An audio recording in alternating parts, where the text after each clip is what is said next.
La Cour pénale internationale. Bonjour, mon nom est Héloïse Dumont. Je travaille pour la section des réparations de la Cour pénale internationale. Aujourd'hui, je vais vous expliquer pour quel crime Bosco Ntaganda a été condamné et qui sont les victimes qui sont éligibles aux réparations. Bosco Ntaganda a été reconnu coupable de plusieurs crimes graves. Les victimes de ces crimes peuvent, si elles le souhaitent, demander des réparations. Les principales catégories de victimes, directes et indirectes, qui sont éligibles sont les suivantes. D'une part, les enfants qui avaient moins de 15 ans lors de leur recrutement et ou qui ont activement participé au conflit dans les rangs de l'UPC entre août 2002 et décembre 2003 en Ituri. Cela inclut notamment les anciens enfants soldats qui ont été victimes de viols et d'esclavage sexuel dans les rangs de la milice, les enfants nés de ces viols, mais aussi, en tant que victimes indirectes, leurs proches.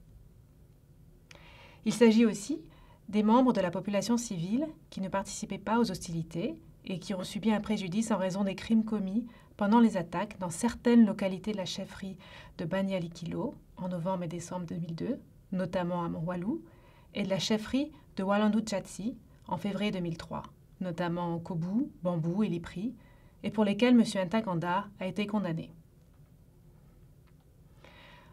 Bosco Ntaganda a été reconnu coupable de crimes qu'il a commis à titre d'auteur direct ou par les soldats de l'UPC pendant ces attaques.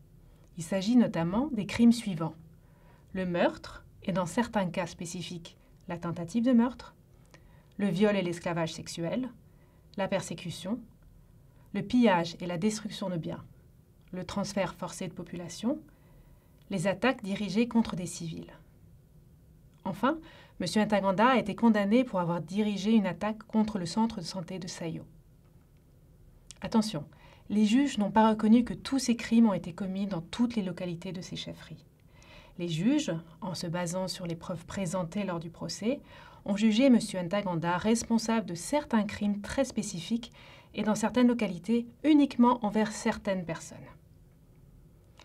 Les équipes travaillant pour ou avec la CPI, qui sont chargées d'identifier les victimes de ces crimes, sont disponibles pour expliquer en détail les crimes pour lesquels M. Ntaganda a été reconnu coupable dans chaque localité et qui peuvent faire l'objet de réparations.